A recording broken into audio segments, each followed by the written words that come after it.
All right, we're live on YouTube.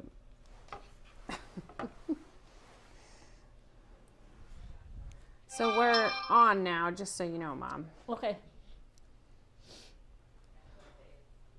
Where's Mab? Maverick. Come on. Come and lay down.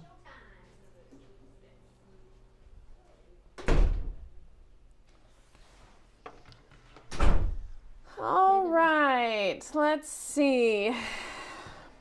Hi, everybody. I know you can't. Do you ever have days where you think that the world is just conspiring against every single thing that you do? That's how I feel today, because so Facebook is down.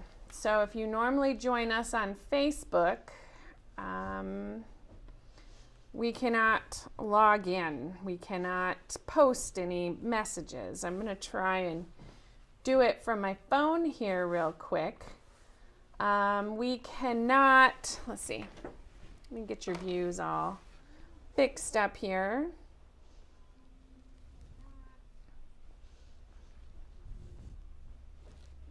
Oh, now you can see us, see me kind of. Let's see. Come on, why won't it fold? I gotta fix my volume here. I gotta take care of a few things. So, hi, Marcia. Nice to see you. Thank you for joining us. Okay, you guys are gonna watch me post something on Facebook here real quick, if my phone will do it. My phone app seems to be working okay, but all the computers in the office aren't. Actually, now I'm logged out of Facebook. Let's see. Maybe my phone app isn't going to work. Oh, okay, I'm there. So let's see if I can post a thing. Join our live feed on YouTube this morning.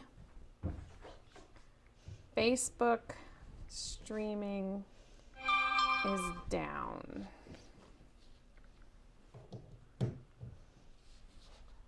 I apologize for the inconvenience.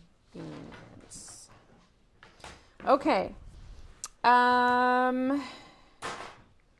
So we were all set up and running good, and then I don't know if most of you have noticed, but Facebook is down. Well, Facebook's having lots of issues. So, hi Candy, nice to see you. Thank you for joining us. So we're gonna wait just a couple minutes here to see if we can get some other people joined in who are looking for us on Facebook but might not be able to find us. Let's see. And also,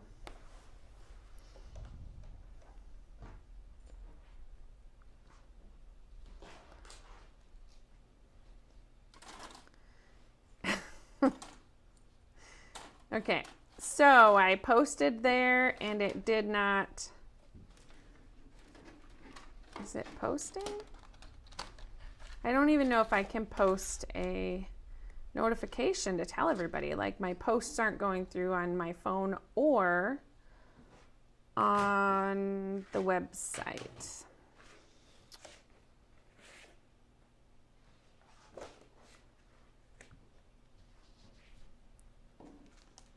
It just says it's retrying and retrying and retrying. Something went wrong. Okay. All right. So unfortunately, we are all in this together, and that's unfortunate, but especially since I was so excited because we got all of our other issues fixed. And then of course the day that we want to run live on Facebook and the exact hour and time, everything goes down. It's just the way it works. So between that and postal service strikes and shipping and port issues and all of that kind of stuff, today has just been one kind of bad news story after another. But in good news, here we are. And we're going to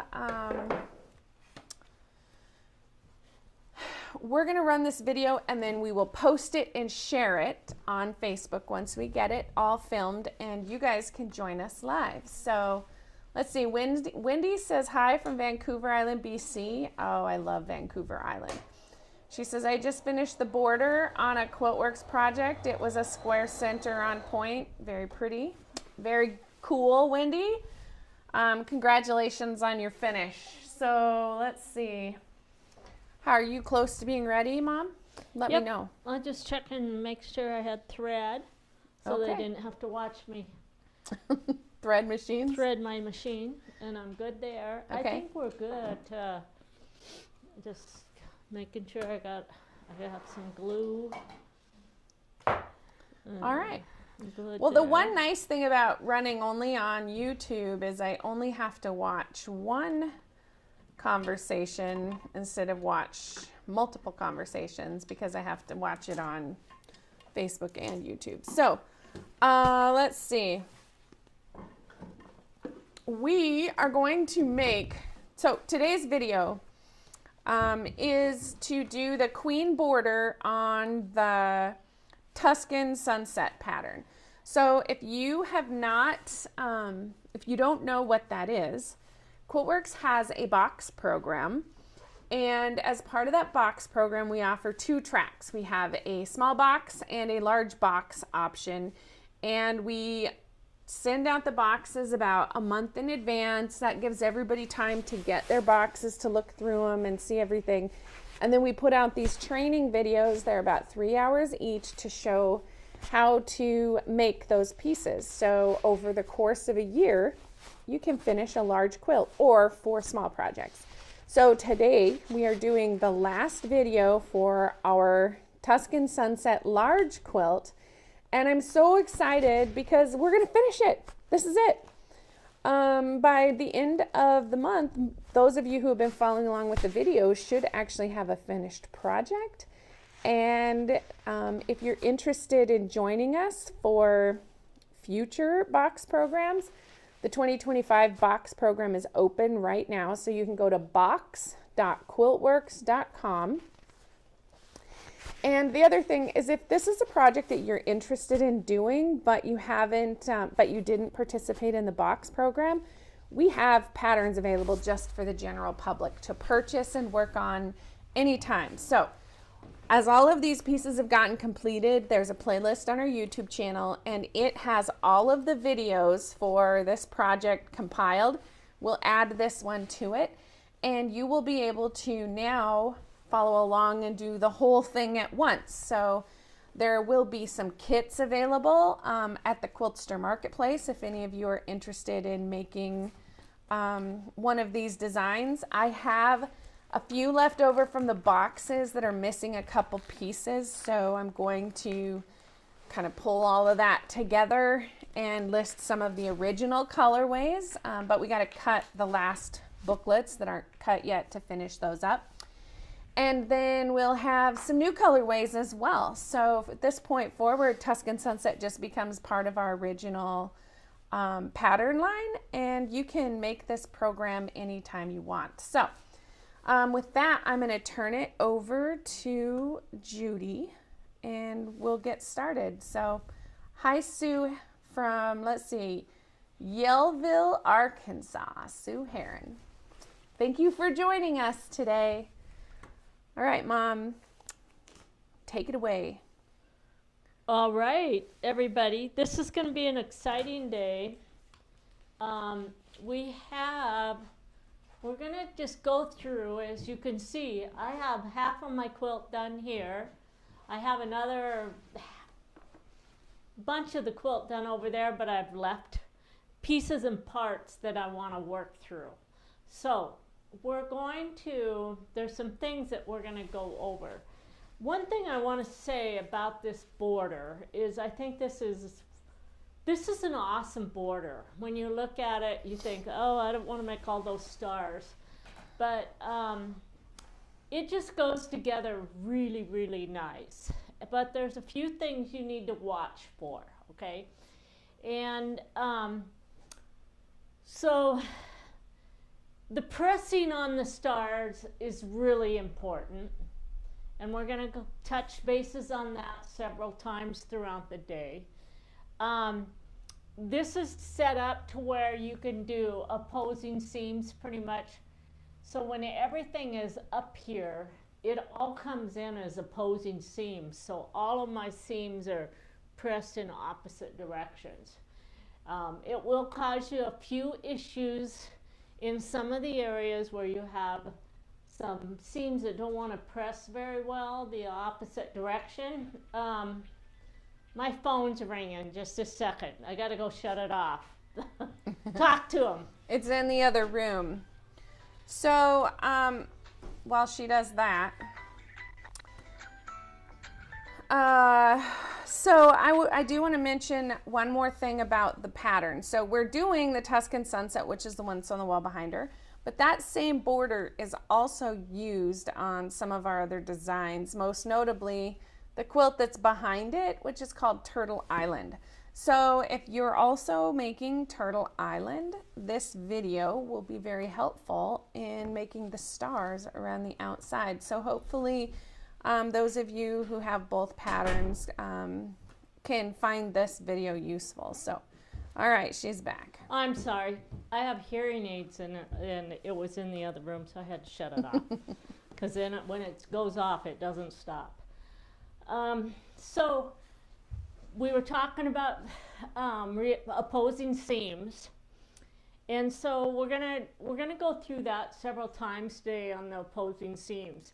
TRP lines on this quilt are really, they come together really nice, which is something you have to watch on a little bit, because all of our 68-inch quilt options that you fit with these 99-inch, they don't all come together with the TRP lines. Some of them were designed before we started keeping it all together. But this one actually works. So we have these TRP lines that match up with all of this, so it's really hard if you sew all those TRP lines. You know exactly where this TRP line is supposed to land in that seam, and so it keeps it really squared up nice for you as you're sewing it together.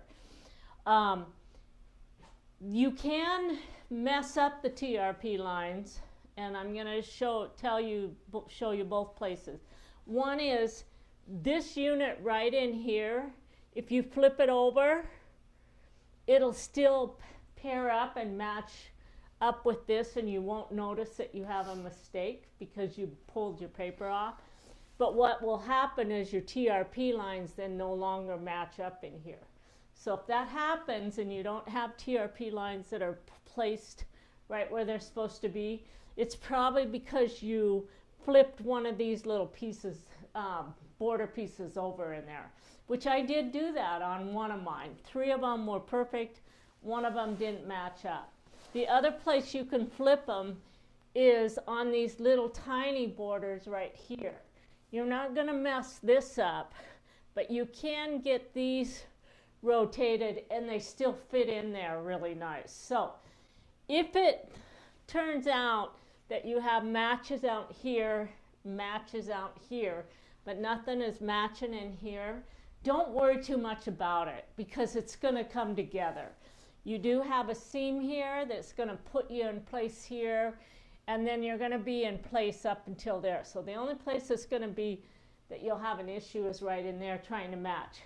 It's not worth picking that out, because nobody will ever know other than that you and the TRP line that it didn't match up, all right? So then the other thing is, pay attention when you start to assemble this. Something you need to have out is your LP sheets, okay? Because what's happening here is your brain is actually looking at this as a square quilt, but it's actually on point. And so when you start getting into your borders, it's actually having you set this up like this, okay? And so as you're trying to put these pieces onto here, this is actually squared up, and you put this together in an actual square unit. It's not done like a lot of our quilts that are that are triangles. So you need to make sure that you have this page with you so that you can see how it's supposed to lay together. Because if you're trying to do it on the floor or on a bed or on a table, you're going to get some stuff sewn in the wrong place if you don't have this piece of paper ready for you. So make sure to go find that before you start to assemble this quilt, because that's important. All right, because I looked at it 5 or 6 times. I didn't have it with me, and so I had to keep going back up and looking at my CAD program to make sure I wasn't sewing these in the wrong way. The other thing you have to pay attention to on this quilt, this is a half unit here, and this is a half unit, okay? This one, when you look, this piece, this, and this match up with this half. But in this corner, we had to rotate that. So in order, otherwise we would not have been able to rotate this. So what we had to do is rotate the sequence of the color in those blocks. So when you're actually, when we did all the sorting last month, when we were going through the cutting instructions in the last video, we had to keep taking a few pieces out and setting them over into another bag. And that's why, is because this corner block is not in the same sequence as everything else that you're putting together, okay? The other thing you kind of have to watch for is you think, well, this and this one are a complete block, but they're not. This is this side of this block, and this one is this side of this block. So what we're doing is we're dropping these colors down in here, and we're just doing the diagonal parts. And so that can be a little confusing as well. So what I did when we were sewing them together, even after I had them sewn together, I kept my bags attached to everything. So if you look at this, it's okay. Even after I had parts of my pieces done, I just took the bags and clipped the bags right onto them if I had the pieces on the outside. That way I knew which ones were supposed to go where. So you have when you're looking, you have bag numbers. There's an 8, and then and it goes across. I think it starts over here somewhere, 1, 2, 3, 4, 5, 6, 7, 8. And as long as you keep those all of the pieces with those bags, when you start to join this, it goes together really, really nice. So keep your bags, even if you have your pieces sewn together or partially sewn, keep all those bags. Don't get your units mixed up, okay? So what we're going to do today is I'm going to show you, we're going to start out with paper piecing a couple blocks here, and then I'm going to show you how we do the pressing on the back side of this. The other thing, if you guys haven't started the paper piecing, one of your units here has a repress seam in it, okay? And so I want to go over the repress seam for you, right? Then I'm going to show you how to do one of these blocks, and then I'm going to hopefully show you how to assemble these. I won't be able to do the whole row, but I can get at least one group done because I have enough pieces done to do that.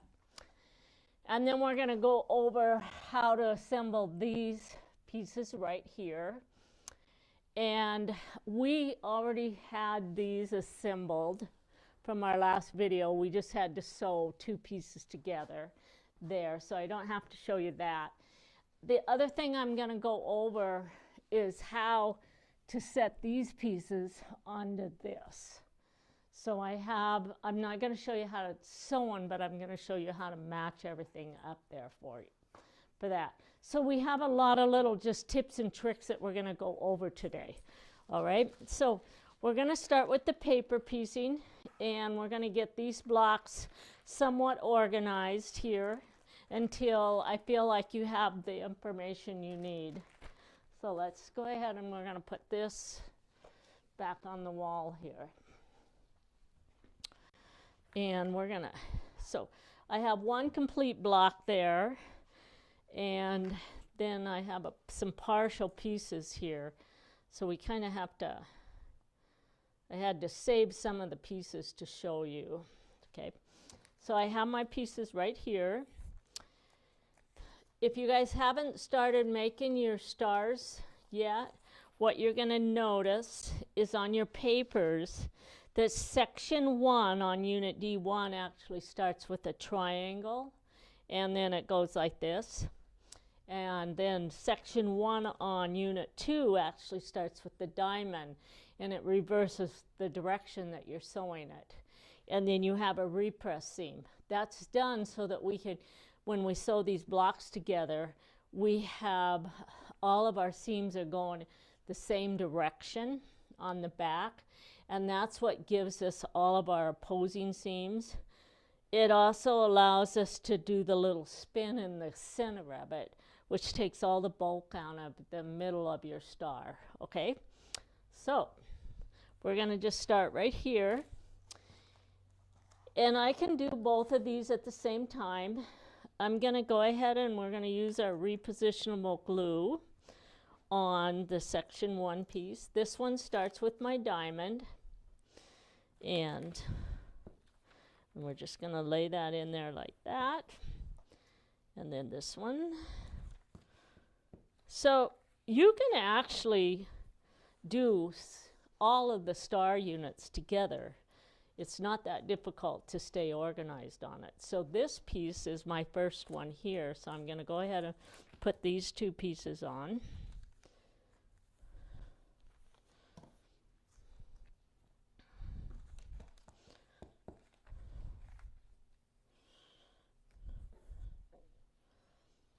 We're done with that. So we have those. Now we're going to grab our fold template, and we're going to flip all of these over, and we're going to fold on line 1.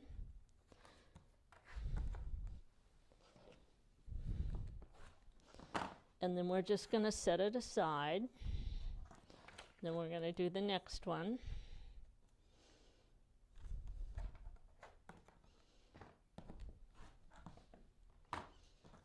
Mention, so that add a quarter ruler that Judy's using, it is the 18-inch add a quarter ruler, but then we cut them into a 12 and a 6-inch one. So that's how she gets that wide ruler with It's a 2.5 in the inch. short. Yeah, it's extra wide and short.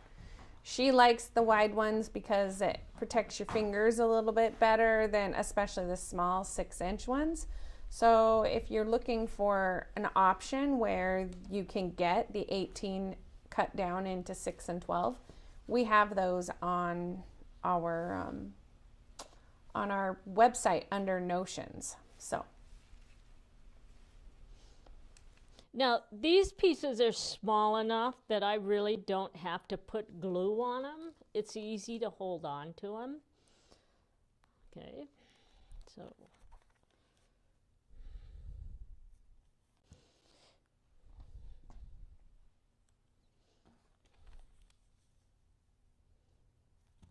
okay. Now, if you need to put glue on them, you're welcome to. Glue is one of those things that I use when I want it, and if I don't want it, I don't use it. It's not something that is required. So I can actually pick all of these pieces up now, and I can hold on to them well enough that I didn't have to put the glue on. So we're going to take and we're going to sew on line 1, and let's just adjust our stitch length.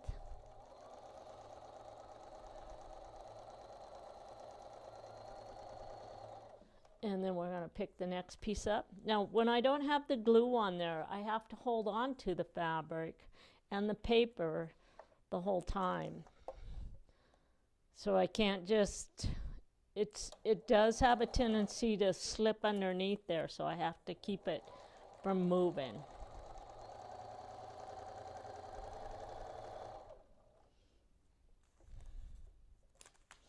And sometimes you have to realign it just a little bit.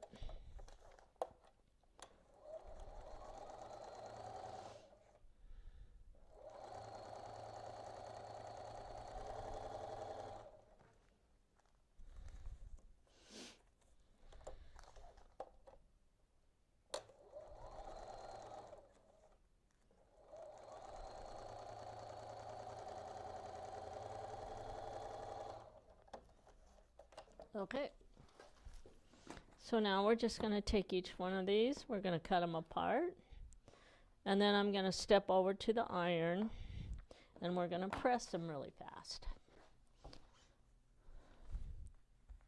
And you do want to make sure that when you're doing your pressing on those that you're getting those opened up.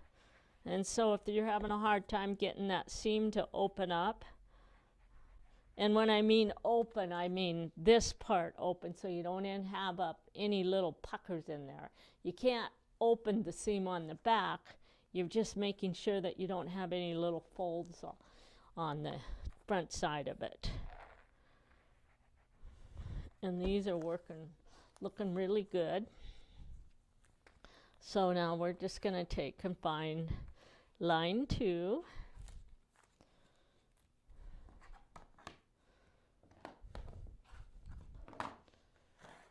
Now lay it over here, and then we're going to take line 2 again.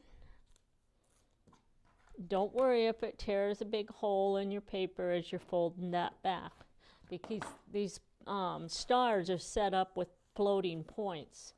So when you tear that back, it's going to tear back quite a bit for you. This is line, so see, I'm going to end up tearing that whole thing there. It'll probably end up tearing the whole thing. When I fold it back this way, I can just go like that, and sometimes it won't tear the whole paper. If it does tear the whole paper, just lay it on there and trim it. Don't worry about it.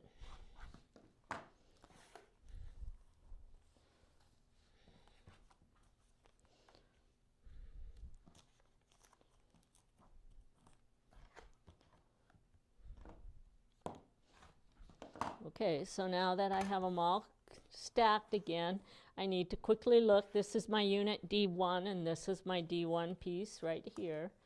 So we're going to grab this one, place it on here like this. Then we're going to grab the next one. That's a D1. And then we're going to take this one.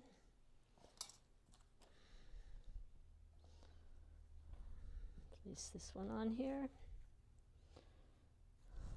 Then we're going to take this one. And this is why we all love paper piecing, is because it's just so easy to get them all stacked and organized and ready to go when you're working with a template that's been trimmed with a sew side. So now we're going to start sewing again.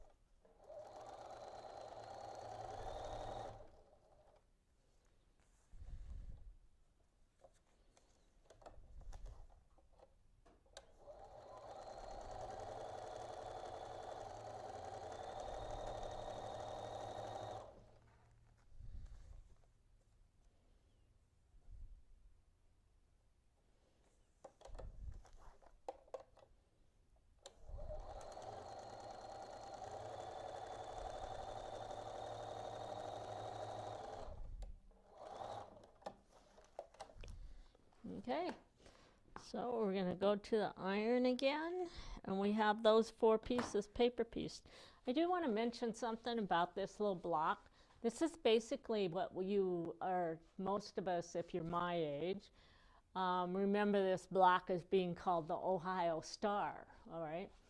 So basically what we did when we turned this block, it was a traditional block, we turned it into paper piecing, and we decided to float all the points on it so that when you actually assemble all of these stars, you don't have to match all your seams. And so if you look at these pieces, all of our points are set back here almost a half an inch. So our stars are floating about a half an inch inside of my background pieces, which is really cool. So then when I assemble these, I have seams that are opposing seams there, but my stars are set way back. And that's basically what we do when we work with a traditional block format and we turn it into a paper piece block format. We go through the trouble to actually get those seams so that they actually are all floating in your quilts. And it's one of the things that makes our quilts look so like they're sewn so perfectly. It's because we're working with the floating points. And so you don't have to worry about whether or not you're going to lose any points with it. This block has also been a very popular block. It was one of the first blocks that we actually put out back in, I think it was about 2003, something like that, 2003, 2004. And the very first one we actually made was called the Wandering Star. And what we did is we just took all these blocks and we offset them and we put rectangles and triangles and squares in them to kind of float them all over this whole quilt. So we've used this block over the years in many, many of our quilts. We use it around where we can float it into corners and different places. So it's been a really, really fun block. And you're going to continue to see it as we move forward with new designs.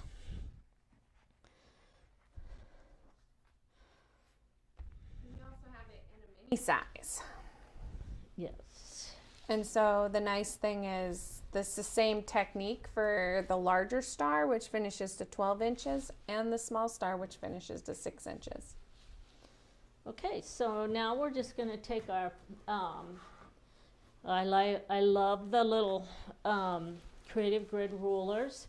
I like to work with the small ones that run around 3 inches wide. Some of them are 2.5 inches wide. There's different widths on them. We've also designed all the little smart corners in on these, so you do want to press or cut all those little smart corners off, and that way you don't end up with all the dog ears. It also makes it really easy to match things up because there's no question as to where it's supposed to match up when you have the smart corners. And something I do want to bring up with you, since we're talking about smart corners, is this is a ruler that's kind of hard. I don't even know how many of them are left out there, but this was a ruler that was designed by Marty Michelle. And I don't know the real story behind the ruler, but it has all of these different standard corners for trimming, basically what I call a smart corner. This was called the deluxe corner trimmer. And so like if you're just working with traditional piecing, this ruler is a must if you can still find it. You can go in and anything that's a 45 or a 90 or the 22, it has all the different little corners for getting rid of your dog ears on it. And I absolutely love the ruler. I have used it for going on 20-some years now, and I think it's something everybody should have in their, you should probably have 10 of them, because you can never find one when you want them. But they're awesome little rulers, and they're called the Deluxe Corner Trimmer. And I don't know if we have any of them on our website, because I know that I believe they're retiring or they're closing down the company. I'm not sure if they're trying to sell parts of it. Like I said, I don't know the story other than the ruler is an awesome ruler.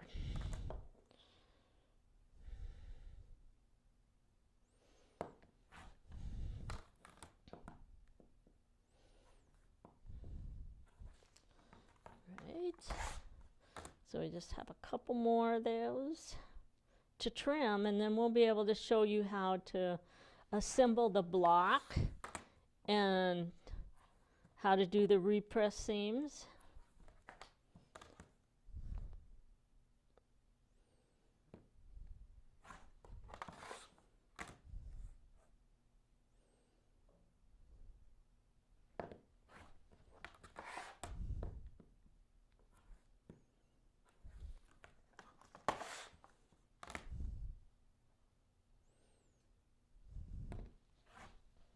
The other thing I love about these rulers, these smaller rulers from Creative Grid, is they remind me of the cooking shows where they're always cleaning off the grill.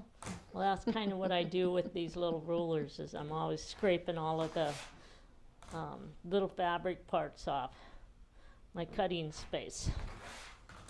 So I just looked on our website, and the ruler, the cutting ruler, the trimming ruler is out of stock on our website, and we've been trying to get it back in, but we can't find any place to buy it from. So maybe someday.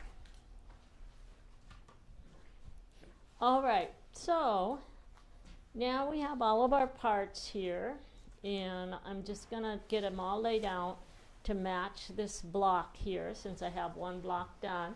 So we're gonna take that piece, goes there, and then this one's gonna go here, and this one, that blue goes there, and then we have our bottle caps, and then we have some rust, and then I have this one and this one. So I'm gonna just quickly remove the paper. So this is a unit D1, so all I have to do is just remove the paper right now. And then we're just going to lay it down there like that. This is a unit D2, which it has a repress seam on it. So I'm going to remove the paper, and then I'm going to set it aside because I have one more here that has a repress. So this is a repress seam. This one is a D1, so all we have to do is remove the paper.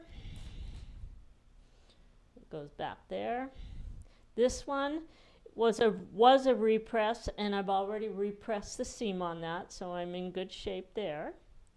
And then this one was a 1, and this one is a unit D2 with a repress seam. Now, repress seams, when you see that on your paper, basically what it's telling you is that you want to go in there and repress that probably for opposing seams, okay? Now, if you don't repress it, it's not the end of the world. Would I pick out a whole quilt and go in there and repress it if I realized that I don't have my opposing seams? No, I would just work with stacked seams and get my quilt sewn together.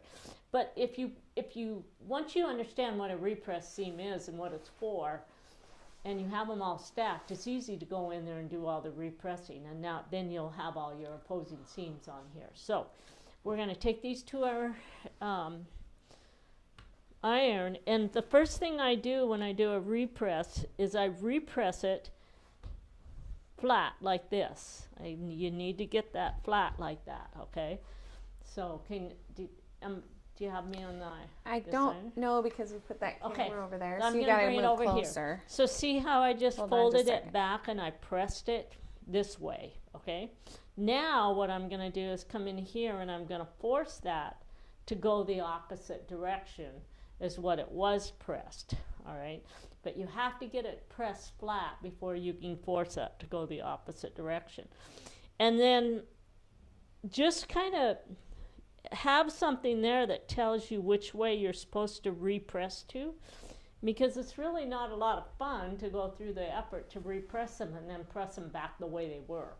Okay, we do that on occasion. So now I'm going to actually take this and I'm going to put my iron on it, and I'm going to actually use my starch pin and put that down right on that seam, because that'll stop that seam from going back the other direction. Having that starch in that piece like that, I don't have to worry about it flipping back in the wrong direction.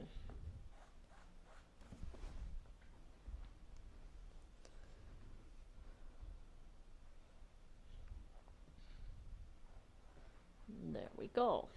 So I have those repressed. Another trick I want to show you with a repressed seam, that especially when you start working with a big area and you're having to repress some of these longer seams, I will take a little bit of my glue, and right at the ends, right there, I'll actually put a touch of glue on there, because then I don't have to worry about that seam wanting to go back to the direction that it started out with, okay? And that will hold that down, just putting a touch of glue under those seams like that. Okay, so now I'm all set up for my opposing seams. So I've already sewn that one together, so I'm going to take these two and I'm going to set these, and I'm going to lock my seams right here, and I'm going to have these match, but don't put glue on this point here. Okay, if you want to glue anything, you can glue it at the end right here, right there, and you can put a little bit of glue on both sides of that opposing seam, but don't glue in the middle. Okay, so this one's going to go on top like that. Okay, actually I want to do it just the opposite like that, because I have this one set like that. I'm going to start sewing at that point, so I want to get them all lined up the same. There we go. So I can put my glue here, put just a little bit of glue on both sides of that opposing seam. That's the wrong side. Huh? That's the wrong edge. Is it the wrong edge? Oh, you're right. It's the wrong edge, you guys. Good thing you guys are watching me.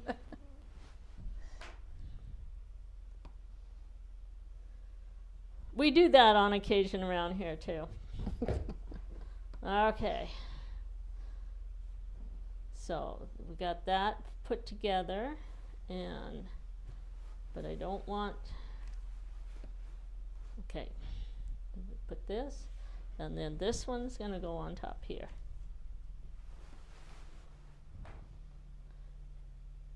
And by putting that glue right at that opposing seam, it really does tuck those into each other. And then we're gluing the ends. So now I know that I have a perfect match here, and my block's going to come out square. The only part I have to worry about is right here. And I'm going to start sewing. I always start on the point. And so one of the things you're going to do is, when you start on the point like that, you want to have some paper underneath it, right? Make sure there's no repositionable glue on the pieces that you're going to work with. So I'm just going to take my paper and I'm going to start sewing on it like that, and then all I have to do is take this, lift my foot, and I want my needle down. There we go. Can you see what I'm doing? You got to kind of hold it. Well, yeah, you can see the paper. You're good. So right. Candy just said, I'm glad I'm not the only one that does that occasionally. Oh. We pick out a lot of seams around here, everybody. Oh, yeah. We always can tell when we're working with somebody that's a new quilter, because they never want to make a mistake. And I just laugh, because I do it on a daily basis. So that's why I'm really good friends with my seam ripper. Okay, so I'm just basically sewing right along that seam. Now, make sure you're doing a 1/4 inch seam. Okay, and on my foot, I have to have it just inside the edge of that to get my 1/4 inch. So now I'm just going to sew to the end there. I want my needle in the down position. There we go. I don't have to put another piece of paper in there at this point, because I'm going to chain them. So I can just get those two pieces and lift that up, and I can keep sewing right along that edge. Now, if I had a lot of bulk there, I would slip another piece of paper in between those, okay? But that's not a bulky spot there, so I don't have to worry about the feed dog's taking it and pulling it down and causing a mess underneath there.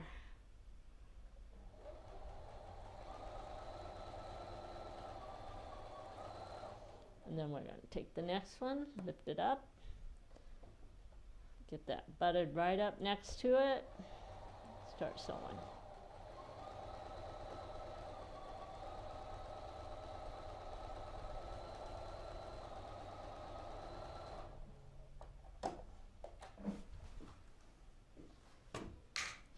Yeah, the other day I was sewing with the little gal, Morgan, and I asked Morgan, I said, I wonder if we should just sit down one day and count the number of mistakes that we actually do in a day. And she looked at me and she said, no.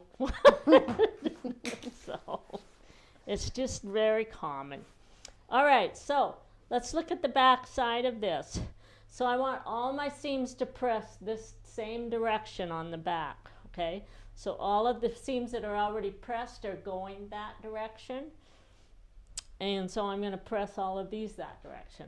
And I'm going to press from the back side and get that direction started first.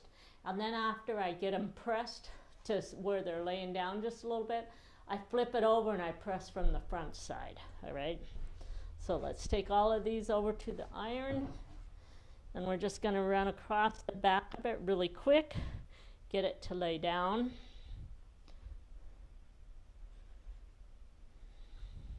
Candy said, my colors were so similar to each other that I kept my A section marked with a paper clip until I had it assembled into the rows to make sure that everything stayed in the right place along the row. That's good advice. Even if your colors aren't close, it's easy to mix up the sections on this. So yeah. Or to sew two colors together that you didn't mean to. So yeah, I definitely agree with your decision to do that. Okay, so now I have all of my pieces pressed. And so I have my sample block here. That piece goes there. That one goes here. And this one goes here. So now I'm going to turn it diagonally. And I'm going to take this piece and flip it over like this, and this piece and put it on there like that, okay? So we're going to grab our glue pin again. Now on this corner, this is my outside block. This is the outside of it. So I can put glue on that smart corner and get that glued in place. But I don't want glue in the middle. And then we're going to put a little bit of glue on both sides and get that seam match there. So one of the things you're going to find when you're working with these little stars like that is it feels like sometimes you have to stretch them just a little bit. Well, it's because the thickness of the fabric is going to offset this seam where those are supposed to match just a little bit. And so you may have to ease the bottom piece in or the top piece in to get that to slide together. But you need to make sure it matches out here, and you've got to work with your match in here. Okay, but we can't do that match until we get to the machine. So now I'm going to take this one and I'm going to put glue on both sides of that opposing seam, and then we're going to match down here at the end. And I'm going to match that, and I'm just going to make that fit in there. And if it seems like it's really loose and it's not wanting to lay down, just take a steam iron to it and it'll flatten that really quick for you. And it'll just shrink it down into the shape it's supposed to be in. Okay? So now the next thing I want to do is I want to look, because if I actually looked at this edge and I flip this seam, I have a dog ear here. Now, most of the time, you don't have to worry about that. But when you're working with heavier cottons, it's nice to actually clip those dog ears like that, because that reduces the bulk in the pressing when we start pressing that. And so I have a dog ear that's right here. And then if I flip it over, I have another one that's over here. So we're going to get both of those off of there, okay? All right, so now we're going to come back and we're going to figure out which side is my sew side. This is the side that I have glued. And this is the side that I have glued. All right, so I'm going to start sewing right here. And I'm going to butt those two pieces, those seams together right there, okay? And I don't want that to move when I start sewing. So one of the things you can do is if you have some of those really, really thin pins, just take those pins and put a pin right where those fabrics are nested together so that when you start sewing, that seam doesn't move on you, okay? So this one's kind of wanting to twist on me a little bit, so I'm just going to butt them together as if I'd glued them, and then I'm going to find a little teeny pin, and I don't have a lot of those because I always lose them. Here's one that's there's one right there. That's a little bit longer. But if I put that in there, then I don't have to worry about that piece moving on me. So now I'm going to just take the whole stack and we're going to start sewing. We're going to grab some paper, and I still have a piece right here.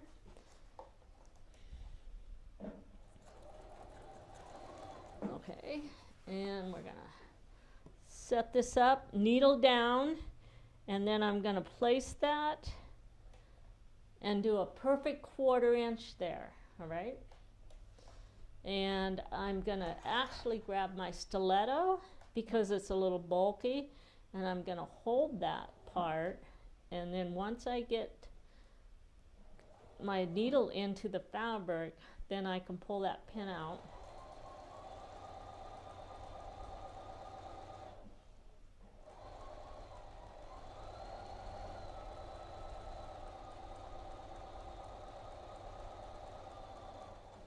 Okay, and then I'm actually going to take another piece of paper and I'm going to sew right off of that onto that paper and then place that center corner in there again. Lift that up, hold that down. Okay.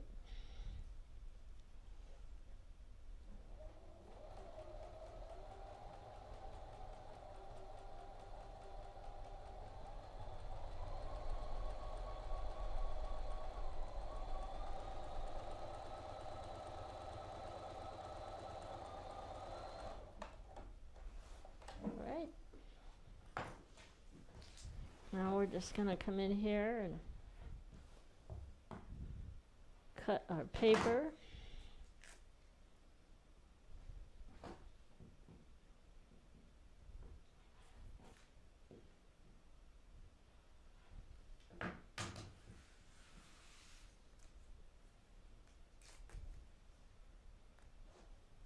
All right, so this is where you have to check. So we're going to open it up. And where those 2 points come together, you should have a 1/4 inch of area there. And if you have one of this little ruler here, you can actually put that on there, and mine looks just perfect. Okay, so we're going to check the next one.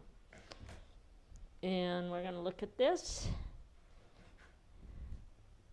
And this one, it doesn't have as much room as this one. So this one I was in a little bit more, probably the width of the needle than I was on this, but there's enough there that I can still get those to basically nest together there. So we're going to look at the back side, and I want to press everything this direction, and on this one I want to press everything this direction, okay?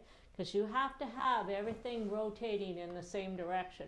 Whether it's all counterclockwise or whether it's all clockwise, that doesn't matter. What matters is that the whole block is all pressed to the same direction. So we need to press those.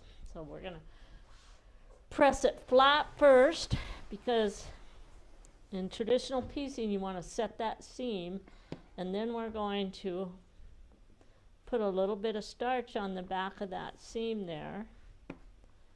And I'm going to flip it and get it pressed to the right direction. And then we're going to open it up and make sure the seam is open.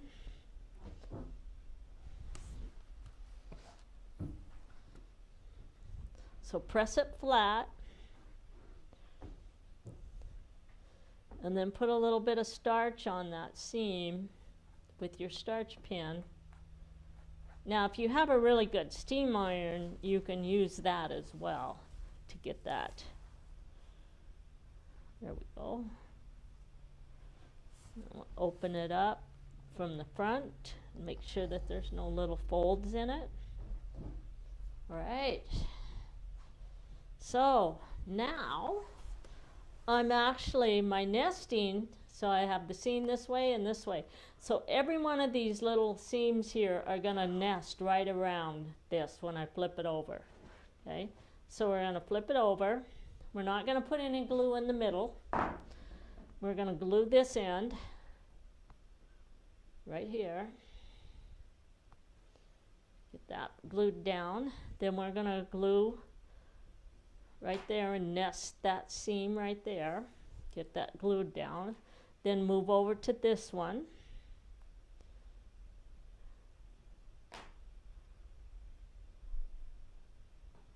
And we're not going to put any glue in the center there.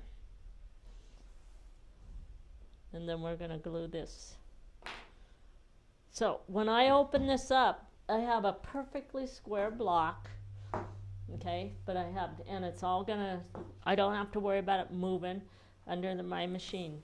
So now I'm gonna grab a little tool here, and this is just like a stiletto, but it has a little curve in it, and it's by Quiltworx, and it's very cool because you can open that and get that to nest right there. Every one of those seams, I can get those to nest. So we're gonna start sewing.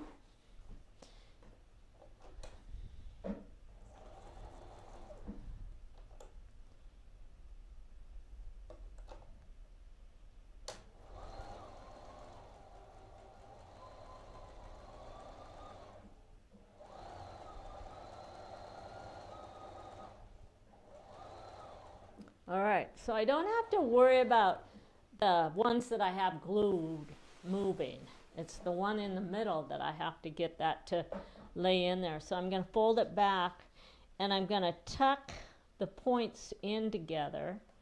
And if I just work my fingers, I can actually keep pushing it, and I can work every one of those seams to where you can tell that it's actually laying flat. If you feel a ridge there, it means that it's up on top of the seam and you're not going to end up with an opposing seam there. So I have that exactly where I need it to be. And my bottom fabric is a little bit wider than the one on the top, but I can see where the seams overlap, the stitching, where there's a cross there. And I want to hit right on where that crosses over. And that's what's cool about this little tool that I have, is I can poke that down there and hold right in on it, that spot. And then when I get there, I'm going to sew. You got to slow down when you're going over there, and you may have to lift your pressure foot just a little bit, otherwise it might push that seam. So I like to lift it up and set it back down, and then there we went. We hit it right where it needs to go.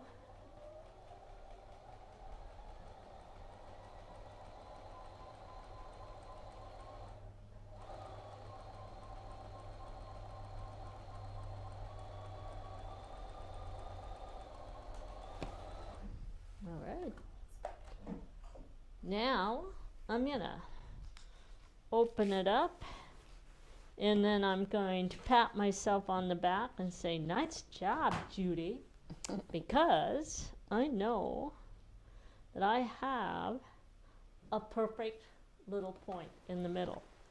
So now what I want to do, I've got it, I know it's perfect. Now I have to come in here and I have to get this seam, because I want this seam to go this way and this to go this way. But I have it all pressed to where it's sewn to where it won't relax. So what I have to do is I have to come in here And I'm going to find my straight stiletto, and I'm going to lift it up to where I can see my threads, and I'm going to pull those threads back. And there's 2 threads that are on the top. So I have my main seam here. So this seam right here, I'm going to pull that back to the main seam. And this seam here, I have to pull that one. Actually, it's this seam that I have to pull that back. I'm going to try and zoom in, but the quality of the video might I get don't worse. So you'll ever get it. It's just one of those things. You can hardly see it when you have glasses on. Yeah. It. So well, anyway, there's some little seams there that you're going to work on. So, and basically it's this seam allowance and this seam allowance. I have to pull it back to the intersection where I sewed the whole, that main row there. Okay, so that's 2 of them, and I got them all the way back now.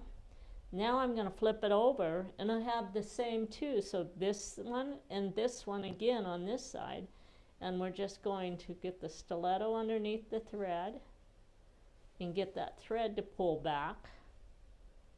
And it's usually about 3 stitches. Now if you're doing a 4 patch, you can actually just take, and if you look at our instructions, we always tell you to just twist the seam and tweak it, which you can do that if you're working with a 4 patch. But when you start getting into a 6-pointed star and an 8-pointed star, basically what's going to happen is you're just going to fray that fabric if you try to just twist it with your hand, because there's too many layers there for it just to tear loose for you like it would normally. All right, so there's my last stitch there. Somebody asked, what is Judy holding her glue stick in? So it's the gift. Spool. Yeah, it's a wooden thread spool, and somebody made that for her once. So yeah, I get these little gifts sometimes, and this was a good one. It's just a little wooden spool that somebody doubted, and then they put the thing on the inside of it. Okay. So now I can take this and I can tweak it now, and I just opened up the seam, okay? At this point, this is good enough, all right? You can actually just press it. Now I can press this seam this way and this one this way, and that's fine. It'll lay down really nice for you.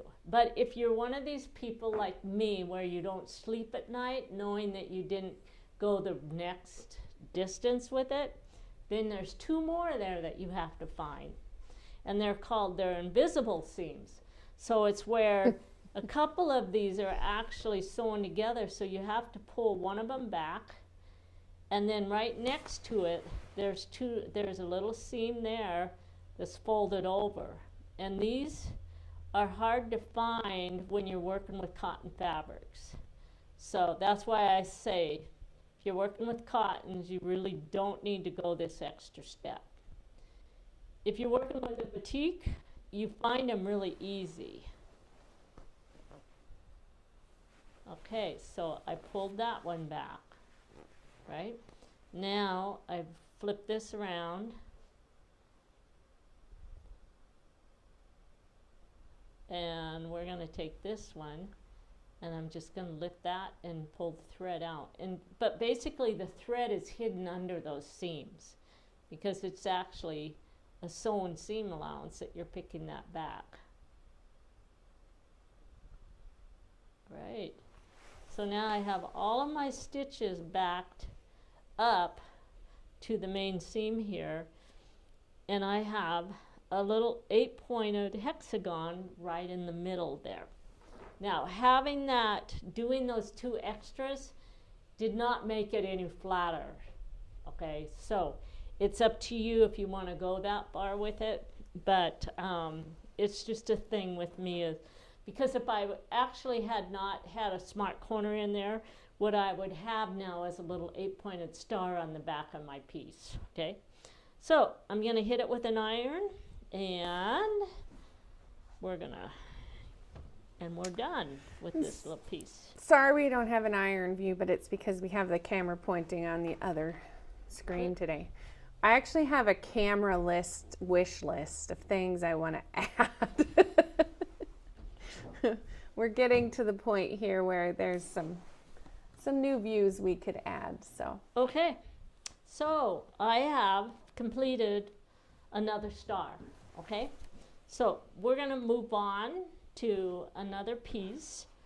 Oh, I want to grab the little corner piece and basically see if I can explain how those colors come together. I'm not going to make you watch me assemble it, but this is one of my bags, and so basically it finishes up just like that. And if I look, this one, actually this is not the corner piece, this is just the inside. So these are the ones that you got to pay attention to, that the rotation moves on it. So if you look, I have 2 blue here, 2 blue here, but on here, the rotation of that blue rotates, okay? And that happens in the sewing process. But this one is actually the other corner which doesn't rotate. So we're going to just slip this back in the bag, and we'll finish that later. Okay, so let's do, I'm going to put this on the wall over here, on my wall, goes right there.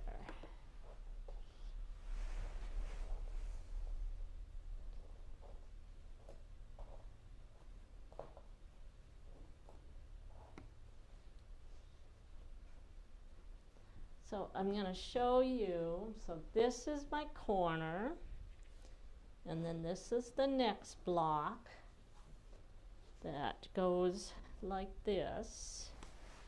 That's correct. And then this block goes like this, and this block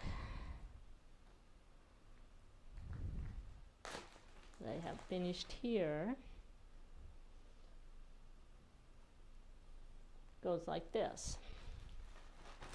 Okay, so there's my pieces. Let's move.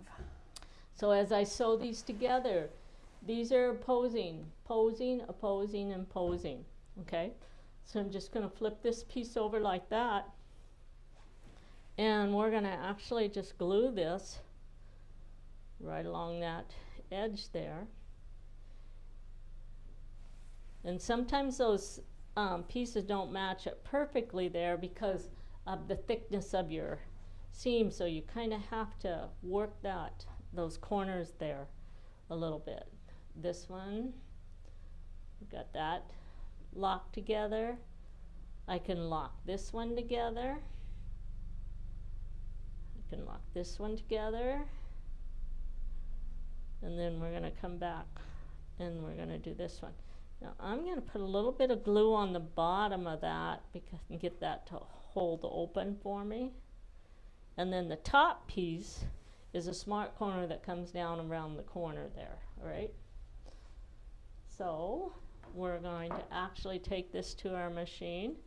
And something I like to do is when I'm doing something like this is I like to, if I get all this matched up, I like to come over and just put a pin over here and make sure that everything there is lining up so that I don't get a twisted block there. So we're going to take that to our machine, and we're going to sew a 1/4 inch.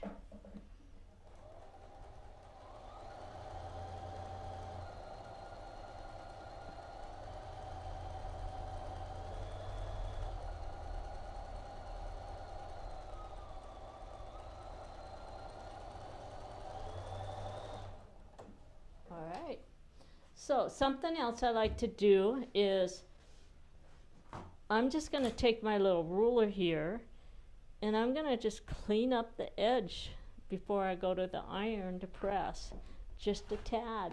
And it just gets rid of the little places where the blocks are kind of overlapping just a little bit, and cleans off some of the frayed fabric. Okay, so that one's going to go like that. And this one, so these two, so this seam is all one seam and it presses this way, but I can actually do this, all right? And I'm going to on this quilt. So I'm going to come in here. This is a 4 patch here. So I just pick out 2 of the seams, that 2 of those threads, and that opens that up. And now when I take this to the iron, this seam will get pressed that way and this seam gets pressed that way. So let's go ahead and do that before we go any further.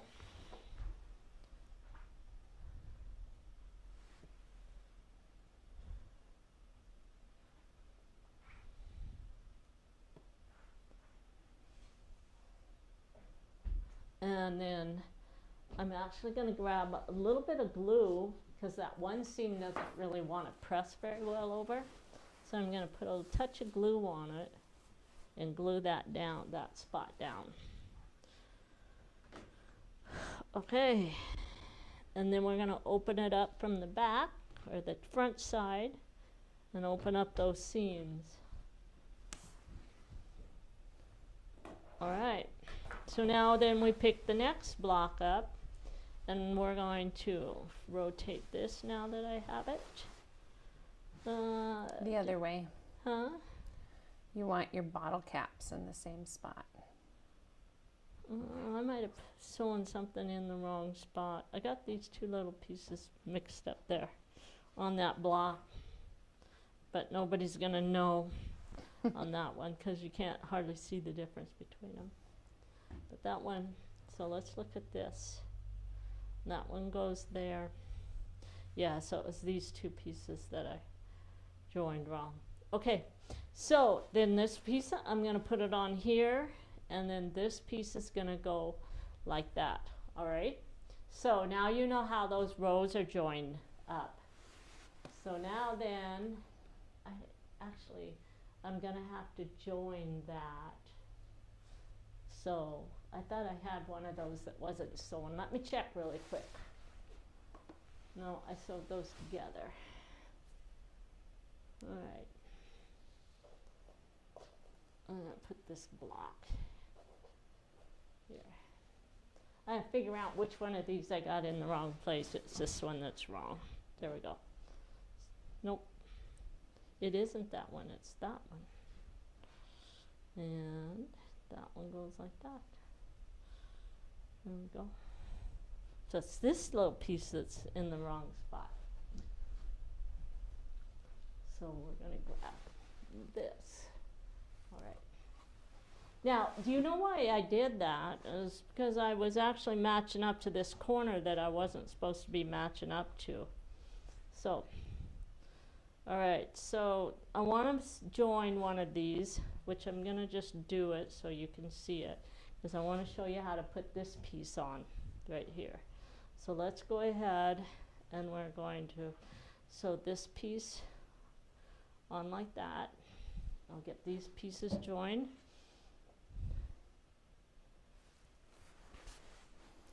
I'm probably going to regret not using my glue on this one.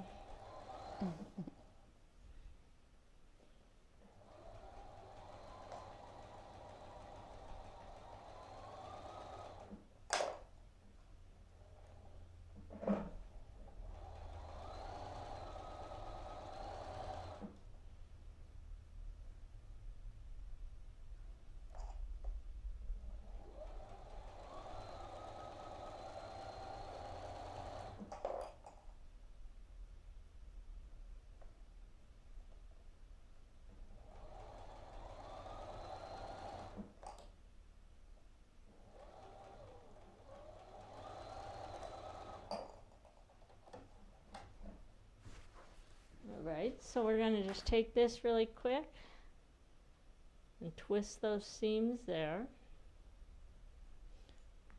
And because this is a 4 patch, I can actually just tweak that and that'll come apart for me.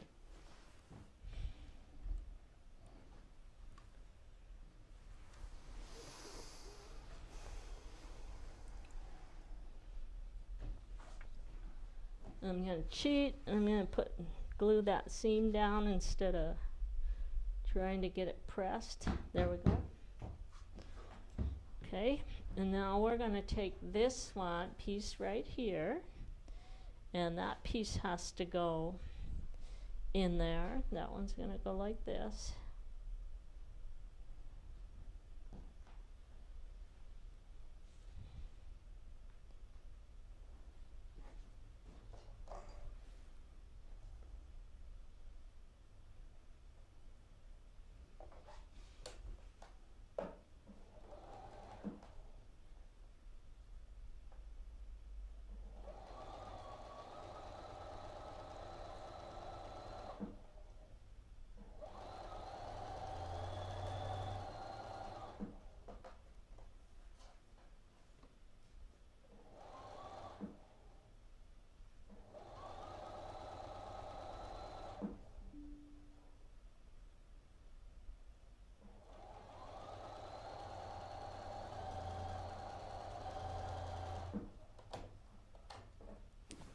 Alright, so now we're just going to take right here at this smart corner, or I mean four patch, and we're going to tweak the seams in opposite direction, and that just tore those stitches back, so now I can press it.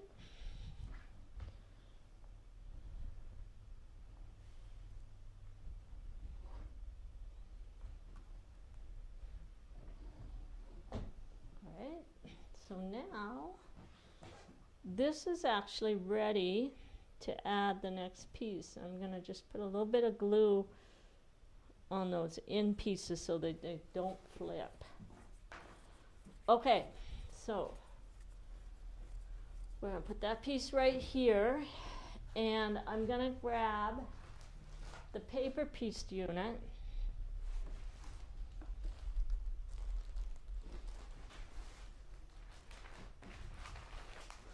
So one of the things you need to watch a little bit for on these pieces is on one of them it'll have you start with the big piece, and then on the other side you start with the small piece. So when I look at this unit right here, I'm going to look, this is my section 1 and this is section 2. If I was doing the one that pairs up to it, my section 1 would be this one, and this would be my section 2.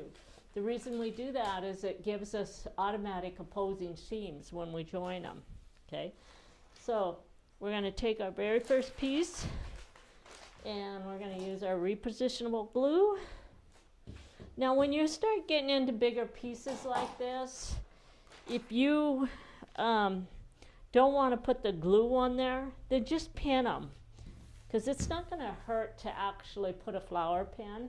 That's why we use flower pins, because I can actually just take and put a flower pin on both sides here, and I would not have to have the glue on there. Okay, and some people don't like using that much glue, which I don't blame them, because sometimes it can be messy.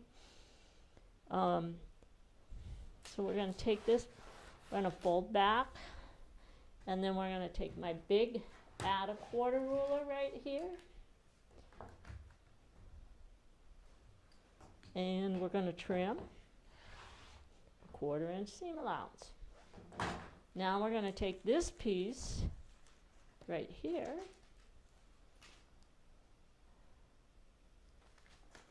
we're going to put it right side up, and I'm going to touch that with my, get that crease out of it before I sew it up. That gets rid of my fold. Now all I have to do is just lift this up like that. Okay, and I am going to glue the raw edges on this. So let's just take and run some glue to hold that from moving. Okay, so I've got my raw edges glued together. Then I'm going to take this pin and I'm just going to remove it to hold those.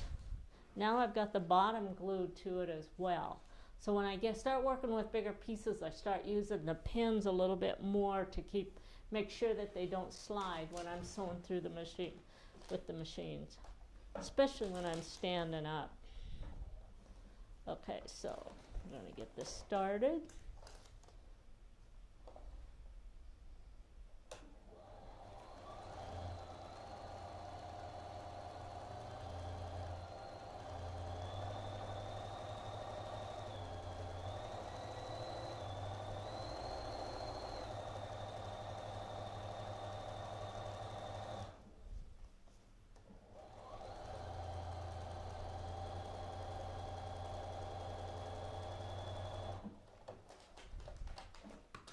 So working with those extra pins really helps, especially if I wanted to do a whole bunch of those.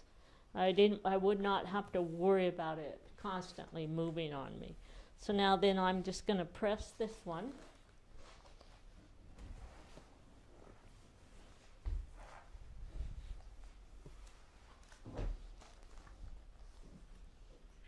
And then we're going to trim it off.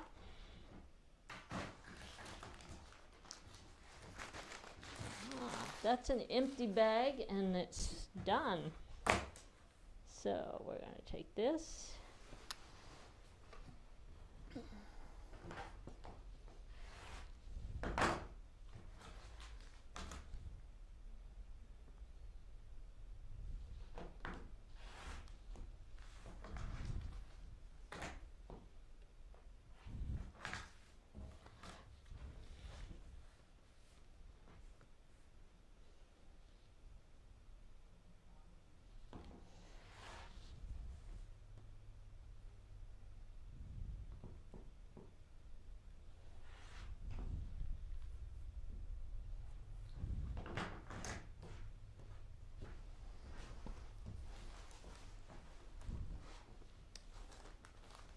And now we're going to remove the paper.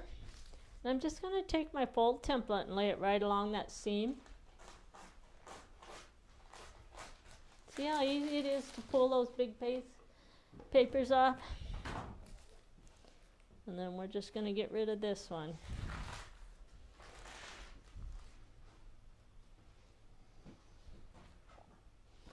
All right.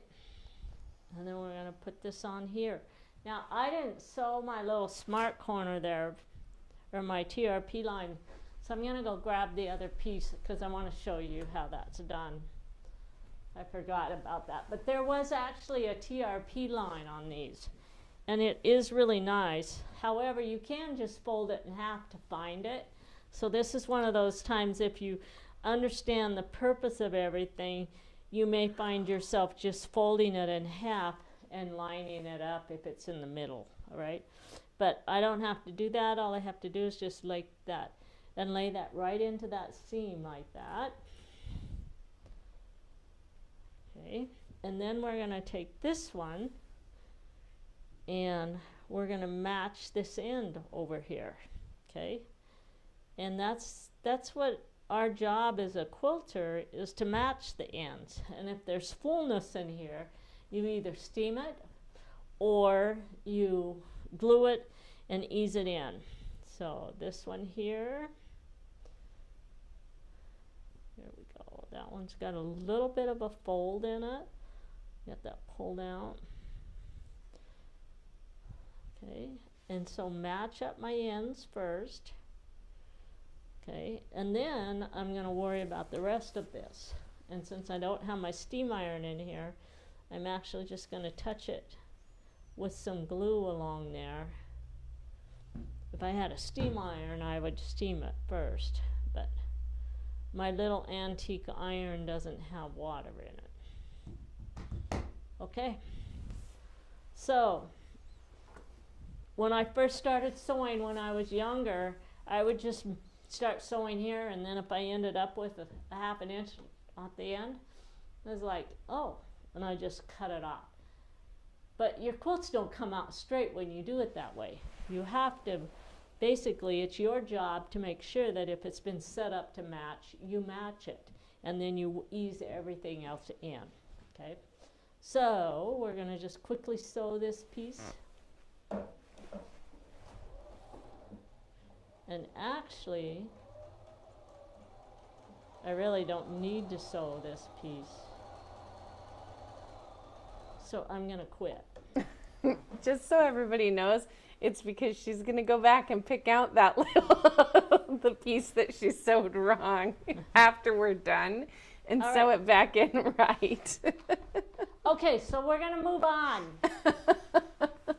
So I'm going to take these pieces. We're gonna work on the little inner border.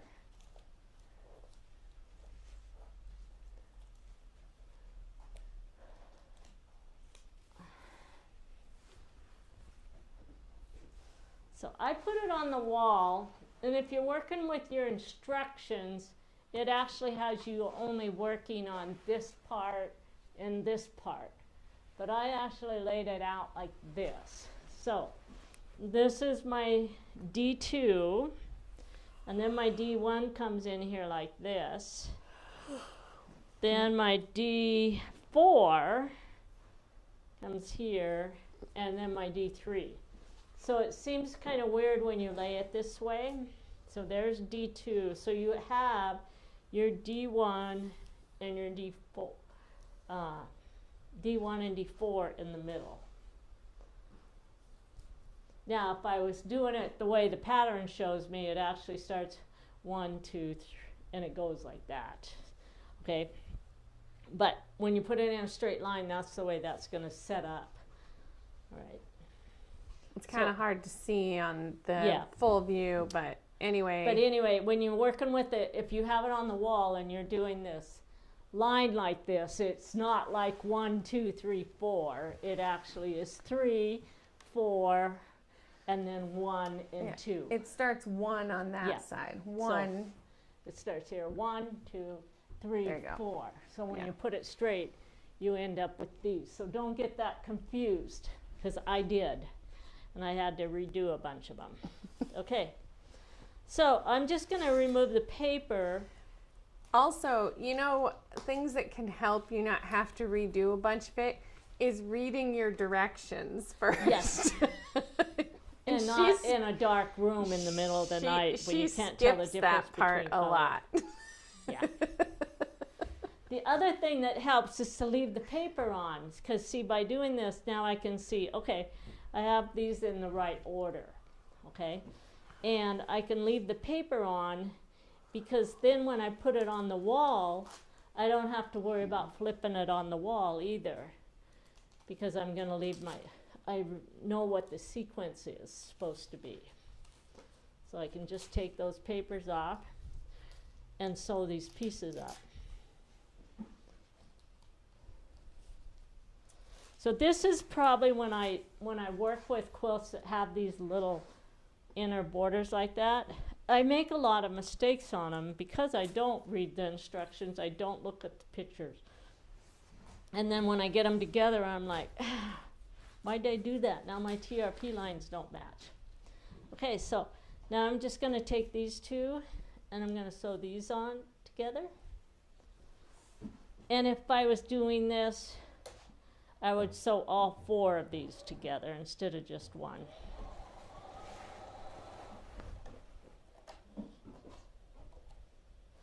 And then we're going to flip it open, and we're going to sew this one onto here.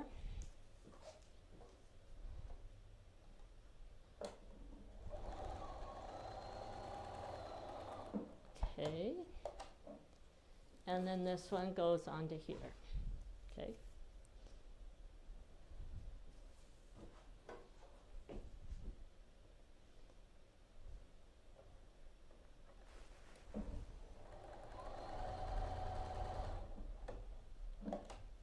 Okay, so now we have our long strips. So when I lay them up here on my wall, I can see that this TRP line matches up with this angle here. This one matches. My seam comes in the middle there. That matches. That angle comes in like this. And then you just keep going down.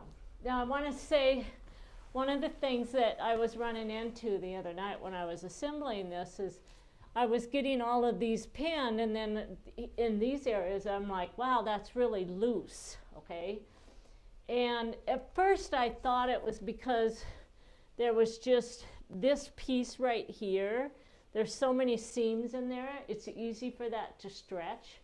So I was thinking, well, no, it's not fitting because it's just because of the way I sewed it. But then when I realized it after I got it laid out and started to actually sewing, it fit perfect for me. So pay attention to that. But if you have an issue where you do have quite a bit of fullness in here, just remove and take a bigger seam right here. Get this to match and make sure it matches there, and you can ease it in right there on that center seam, okay? If you end up with a piece that stretches on you there. So it's just that center seam. We designed that break there, so that's where you would do the easing in if you have to ease something in, all right? Okay, so I've shown you how to do these pieces. So I'll go home and mess these up for myself now. Okay, so then you have to have this piece assembled before you can sew that piece on. And I actually did it like the quarter, joined these, and then put this on. But this piece can actually go, I sewed that all together, but if you actually look at this, I think I have to sew the border on first. You can actually sew it half and half, or you can pin the whole thing on there, okay? I like to just lay the whole thing out and get that on there. So I sewed from here to here, here to here, and then I joined the pieces the way it tells you're supposed to do it in there, okay? So if you follow these diagrams right here, you're gonna get it put together properly, and you won't have to pick out anything as you're assembling. So I'll finish that up. I wanna show you the top.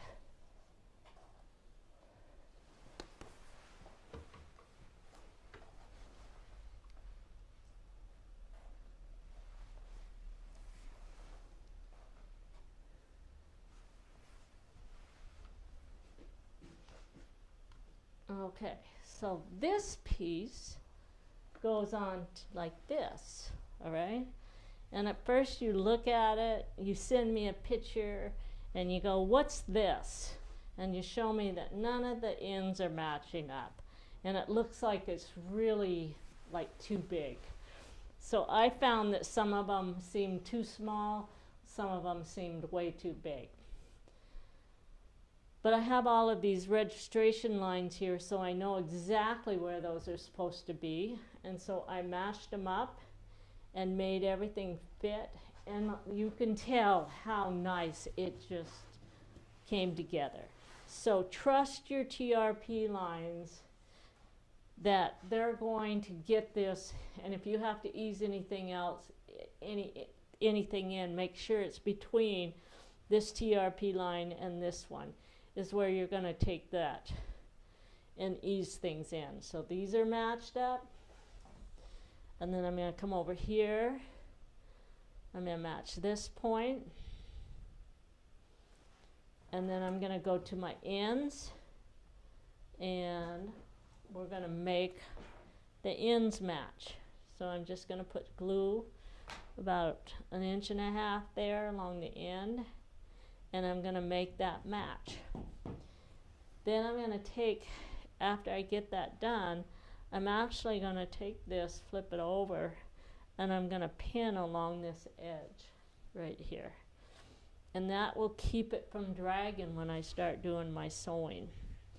And here's a little dog ear that I didn't cut, so I'm going to get it right now. Get that off. Okay. So I've got that bias secured. Then we're going to bring this one over, and we're going to match the ends here.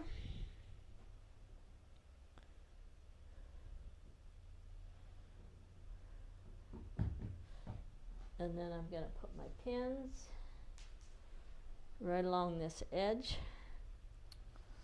So someone asked about smart corners on the small border. So they're only on, you don't need them on the straight seams that you sewed together. You only need them on the this corners. Yeah, on the, yeah. It's just, if it's a straight seam, the only time we put the smart corners is if it's going around an angle. Right, so you'll have a smart corner on the very end, and then I don't know if you're actually going to sew that on there, but maybe you can just show where it matches up once you get that piece done. I can here in a little bit. Yeah. Okay, when I get this. So, see how nice that fits there? Now, if there's any fullness or something that has to be eased in, I can make that ease in between those registration marks, all right? And so I'm actually going to sew with all of the pieced seams on the top, because then I don't have to worry about my seam allowances flipping over for me. Okay, so we're going to just take this.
All right, so now that I have that all sewn together, I'll pull out all of these pins.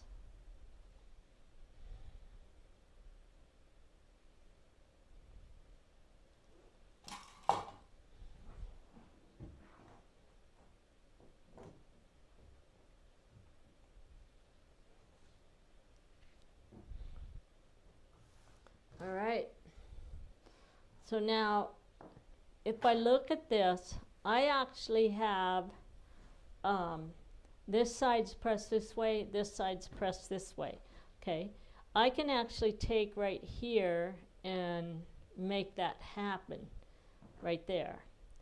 And I can set this up to where this side presses this side and this one presses here.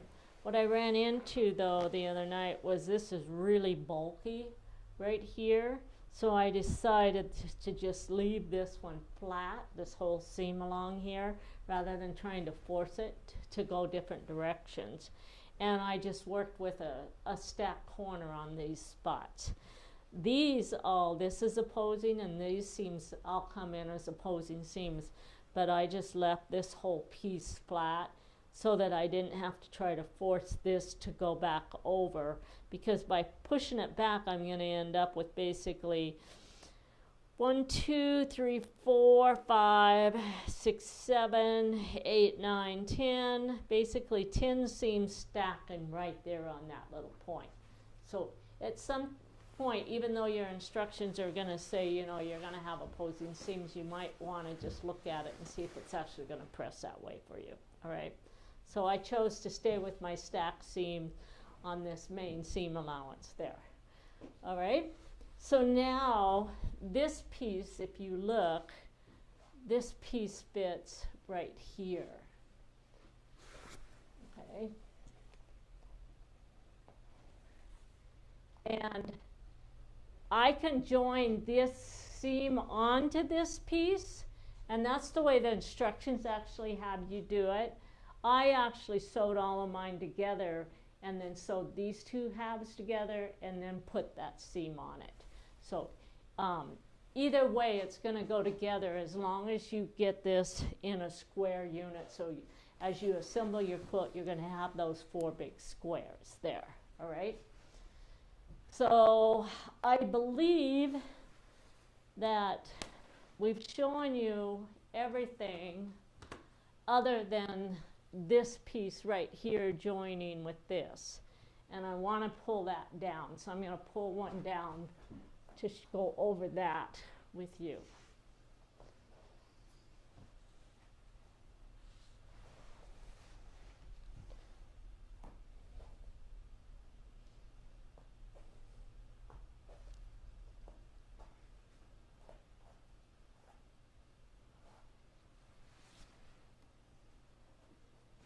Just so you guys know, this this quilt, it looks really cool in my house. And it's going back to my house. It really just, all of the stained wood in my house is in this colors that's in this border. And it looks so cool. So it's my quilt. And I don't keep very many of them. All right. So if I come in here and I match right here, I'm going to actually repress that seam right there on there. That won't matter, okay, which direction that center seam is as far as being pressed. So then when I bring this in, if you look at how much this seems to be too big. I mean, it looks like I'm that much too big from this piece. That's because you have these millions of seams here, okay? I pulled the papers off of these so you guys could see how much fullness you have. If you leave the paper on this piece right here, when you attach to the 2 border pieces and then come and remove those papers, you will find that there's no stretch at all on there, that it fits perfect.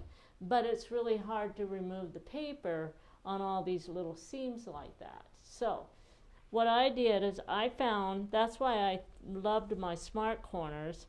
And believe it or not, I pulled them out of these pieces. Why I did that, I have no idea. But I did.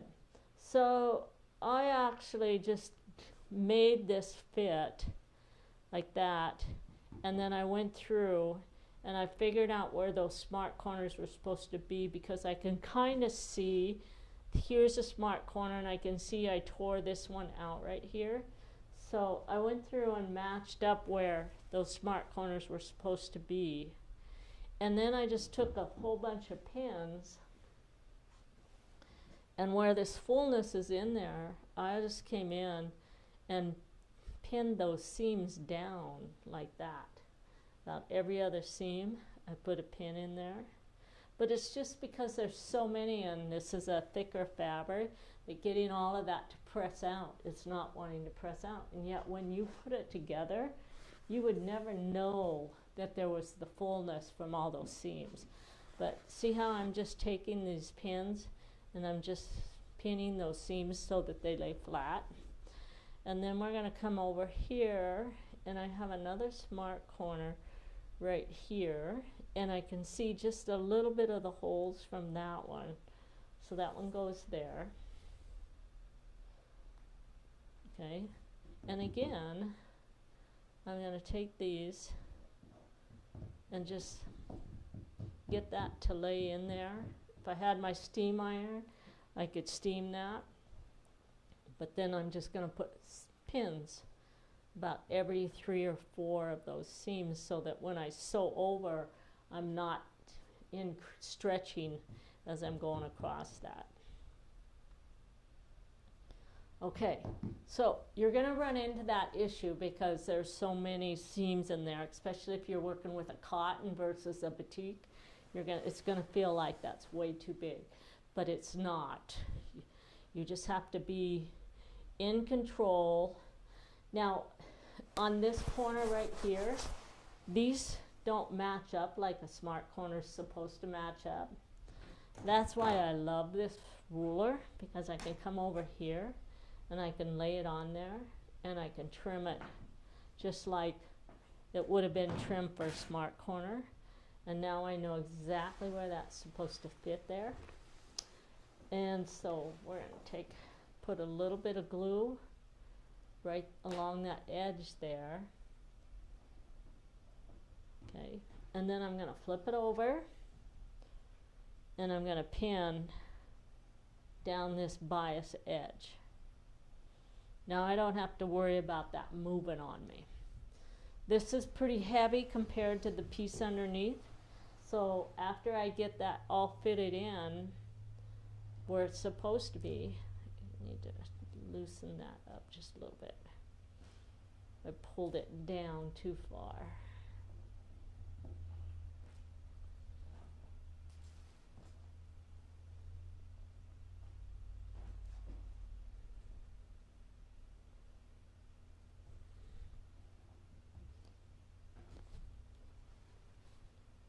That just keeps that border squared up. And now I can see where I've got to get that fullness and make sure that I don't stretch that when I'm sewing. So the other thing we're going to do is we're going to take our pins and we're going to come in here and we're going to put pins along this edge as well.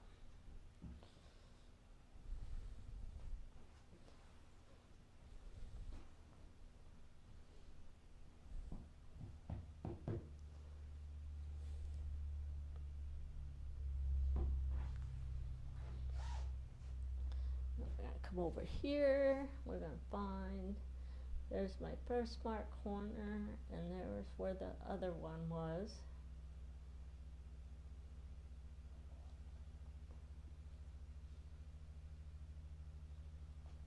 And then this one is right here. And I don't know if I'm going to be able to find that. I can't find that one at all. So let's go back here. Let's find my ruler again.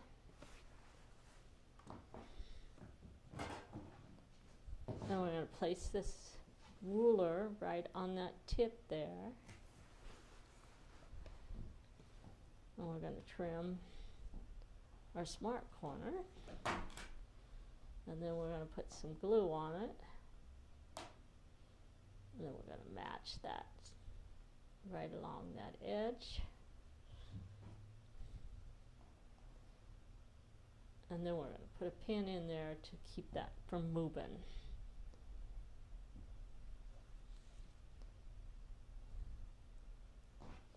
Okay, so even though I lost that TRP line right through here, once I get this squared off here, I can see that it's going to fit just fine there. So I'm just going to put some pins down along this edge, down here. So by pinning this other edge, that keeps it from dragging. So now when I push it, go through the machine, this is like it's one piece of fabric here. And I don't have to worry about those two pieces dragging and stretching on me down there.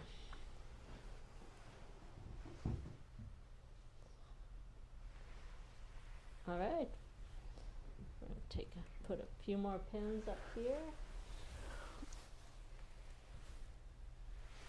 And when I'm pinning these seams, I'm actually just like getting those to lay down the way they are intended to.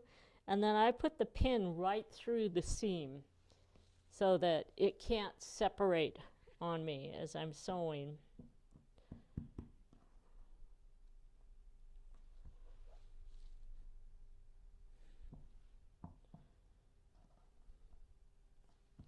What time is it?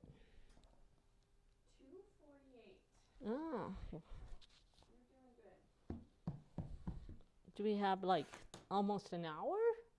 Yeah, well, Wow. I don't know that you need it, but Yeah, I don't think we do. I think we're pretty much, this is the last thing that I really needed to go over. All right. So now I have that fit in there. Still have just a little bit of fullness right here from these. So put a few more pins in there.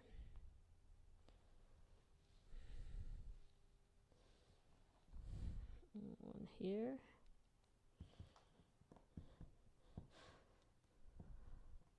So what seems like it's full, too big in there really isn't when you actually take and get the seam folded the way it's supposed to. So it's not pulling apart. Now it's just laying down really nice in there. This one could use a pin right here on that seam. Okay. All right, so we're ready to join this one. All right, and I'm not going to make you guys watch me sew it because you can see what it's going to come out looking like. And so I'll get this joined, and then when I get this joined, then I have to add my blue border, which I'm going to just add it as one long blue border, and that will actually go along this side. And so I'll have to do the same thing when I put the blue border on this edge, which I can actually show you how that's done because I have another piece here. So let's do that since we have plenty of time.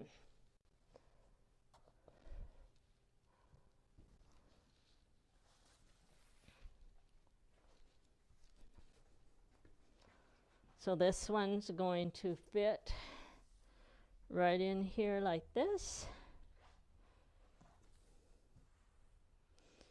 All right, so this matches up right there.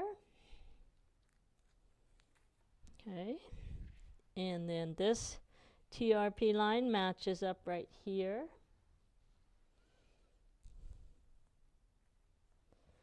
And this one, we're going to glue the ends here.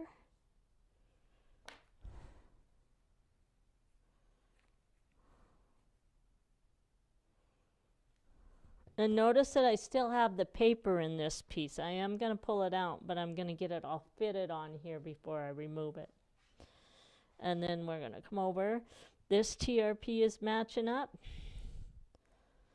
So there's, if you have those, if you get these pieces sewn properly, that, you know, so you don't flip any of those pieces, then you're going to be able to see exactly the size that this piece has to be. You're not going to end up stretching up because you'll have your TRP lines to actually guide you where it's supposed to be.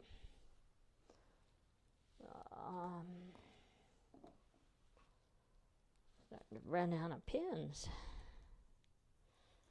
Okay, this one's actually going to come right into that center, which it does. And this TRP line matches.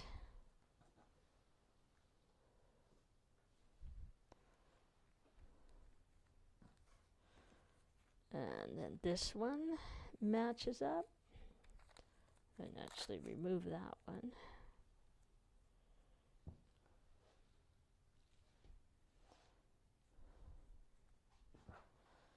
And then this one, now that I know that it's all fitting properly, pull this piece off. And this one is missing a smart corner, so we're going to use my little ruler. Going to trim it up and place it there. And I honestly don't know if the reason that's there is because we just didn't trim it, or if those were not cut to be a double smart corner. Because sometimes we have, when we do those smart corners, we'll only trim once, one angle on the smart corner, and it's because of the way it's assembled with the blocks that we're using it with. So if that's the reason they're not coming together, then just use your little ruler and trim a double smart corner, and then it fits. Okay, so this is ready for me to actually sew that whole border on. Okay, and this is what your quilt's going to look like when it's all done. All right, and it's an awesome quilt. Okay, I think we're going to be done, you guys, because that's, unless you want to watch me sew for the next 4.5 hours getting all these long seams done. But I think we'll just quit the video. All right. So just so everybody knows, we should finish this quilt probably in, well, we gotta get it quilted, so we gotta find someone to quilt it. I have a couple ideas in mind. So once it's all sewn together, we're gonna send it off because we don't have time to do the quilting here. But we do have some digitized quilting designs for a lot of those sections. Yep, so we do. If you're looking for, if you use a long armor that does digitized quilting designs, or you're looking for something that might fit, you should check out the website. I'm going to pull this down because they can see it on the one underneath it. This is our digitized quilting design right here. Yeah, I don't know if they can see it because it's... Well, I can explain it to them here. Yeah. So anyway, this quilt that's behind is called Turtle Island, and it's another pattern that uses that same border. So if you're making, someone said my mic's not on. Thanks for the note. Okay, I'm back. Sorry. Okay. So the quilt on the wall is Turtle Island, and it's another one that uses that same border. She's pulling that off so she can show, maybe you guys can see it a little bit, but quilting designs. I can kind of point them out a little Yeah. bit. So can you see me right here? Yeah. Okay. Yeah. So basically, if you're looking at this, we have a little like feathered clamshell that fits inside each one of those stars. Sets in there at about 1/4 inch. This is just free motion little circles, whatever they call those little circles in the background. I actually on this quilt call them my turtle eggs. And then we have a little feather that fits all the way around the star, which this is really cute in here, right? We have just a straight border that fits in here, which any border design can be set up to fit there. We have the feathers that fit in here perfectly. And then out here, we actually have a border that runs a feather all the way around the outside, and it fits each one of these blocks. And it starts out wider here and kind of works around, does a little bit of a design, and then we just did straight lines in here to fill in there. So we do have a really nice digitized design for that border that fits. And also, I'm not sure, on the other borders, we have some digitized designs as well. I really didn't look to see if we have them all, but I think we probably do have a digitized design for all of the elements in this quilt. So anyway, I'm hoping that we'll have the quilt done by February, but what I'm super excited about is with our first box program, you guys are all finishing these quilts, and then you're going to have 4 of the little stash buster projects complete. This next week, in just a few days, and mostly just because I haven't had time to do it yet, we are going to, I'm going to switch over to here since I'm talking to you, but we're going to put out the Cabin Cuddle Bugs like little tutorial video, so that should be coming out in the next few days. So if you haven't made that, you should watch that video. We also found another little labeling mistake, which if you've all made that, you might have caught it just intuitively, but if not, I'm going to give you guys a little correction on that as well. And then the chromatic charms that was in your Q4 box. I hope you all loved that. And if you opened it up, noticed that we sorted all of your little 5-inch squares for you and labeled them. So you're going to want to keep all of that in the same order. If you didn't, you might have to go back and resort those. But we have a video coming for that one as well. And there's a good chance that that one might come early the week of Christmas. So yeah, you finish your boxes. You have 4 little stash buster projects. You have the big quilt.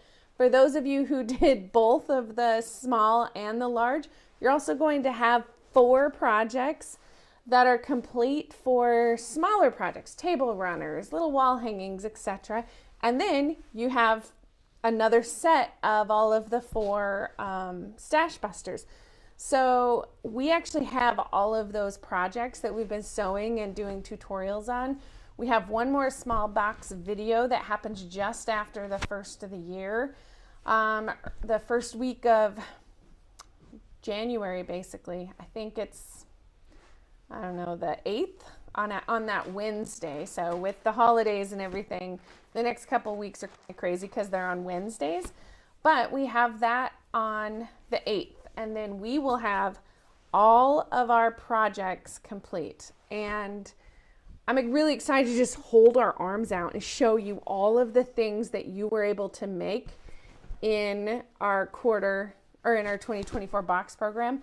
And hopefully for those of you interested, the 2025 box program is going to be just as fun to see a big stack of finished projects. So we're actually we haven't quilted all of the little ones yet.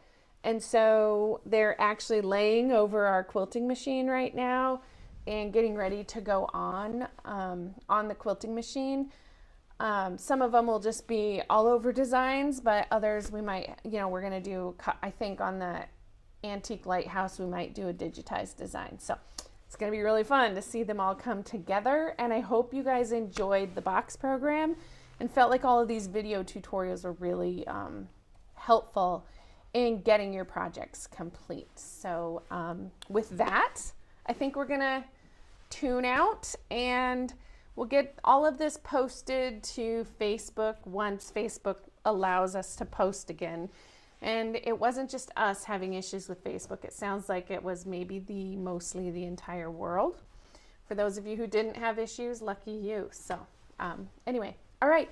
Have a wonderful holiday, everybody, and we'll talk to you soon. Goodbye. See ya.